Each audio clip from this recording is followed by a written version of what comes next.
السلام عليكم، معاكم اخوكم عماد في جولة كده ميدانية بسيطة قوي للساعة 1:30 الصبح. انا لسه كنت قاري تعليق، كان في واحد بيقول ان ابنه اكله حقه في سيركل كي. طبعا في مصر اكيد. اوكي، اللي انا عايز اعرفه حاجة واحدة: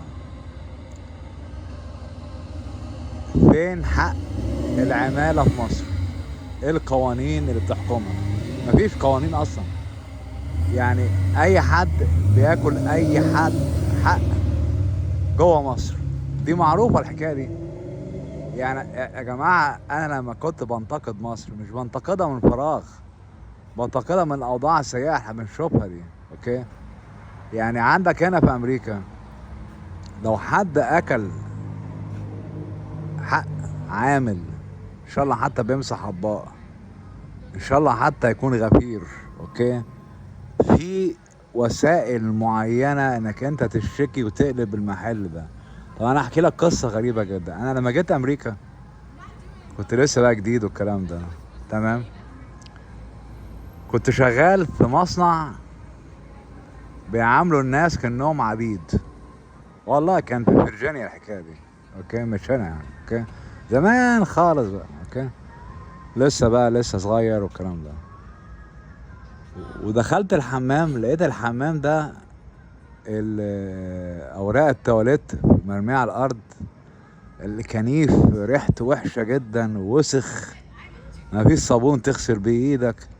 قلت ايه ده؟ ايه يعني احا انا قاعد في امريكا ولا قاعد في كوالالمبور؟ يعني دي ممكن الاقيها مثلا في ميدان رمسيس، الحاجات دي، بس مش جوه الولايات المتحده الامريكيه.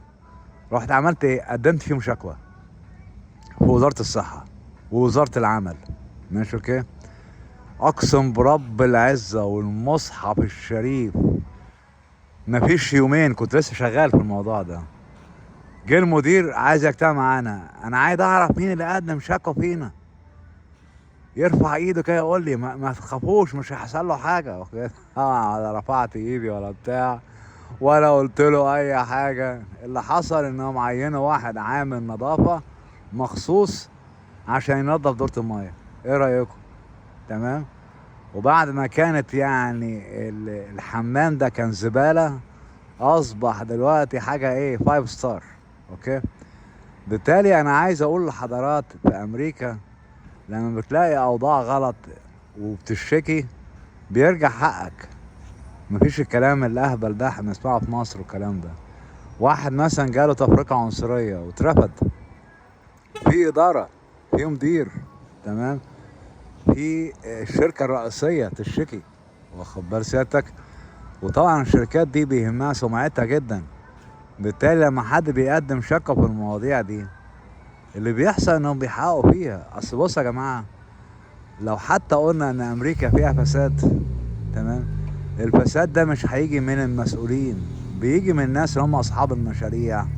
واحد مدير شايف نفسه ظابط مثلا، بيعمل ابيوز هيز باور، بيوقف ناس من غير داعي، ده ممكن يترفض، واخد بالك. المشكلة في مصر ان اللي حاميها حراميها. انتوا واخدين بالكم يا حضرات؟ يعني انت لما تقدم شكوى مثلا في محل، طول ما هو مصري مش هيعمل حاجة. انت لو رحت الامريكاني بقى المسؤول الكبير ده لا ولا هياخد رشوة ولا هتمسح له جوخ، كل ده ولا هيأثر فيه، تمام. بالتالي انا بقول الاستاذ اللي هو بعت لي الكومن دي انهم كلوا حق ابنه، اوكي، في سيركل كي، قدم شكوى للاداره الامريكيه، تمام. لو عايز مساعده اكتب لك الجواب، اكتبه لك، مفيش مشاكل خالص، اوكي. بس اوعى تسكت، لازم تجيب حق ابنك حتى لو انت في مصر. سيبك انت من الاداره المصريه دي بزراميط، ده كلهم شويه حراميه افاقين، اوكي. ارفع الشكوى دي للاداره الامريكيه ذاتها، الفرع الرئيسي لسيركل كي في امريكا، وشوف هيحصل ايه. هيحصل تحقيق في الموضوع ده، خلي بالك، تمام، مش هيسكتوا يعني، اوكي. في امريكا هنا مثل بيقول لك ايه: if you have right fight. عندك حق صارع، قاوم، ما تسكتش، واخد بالك ايه؟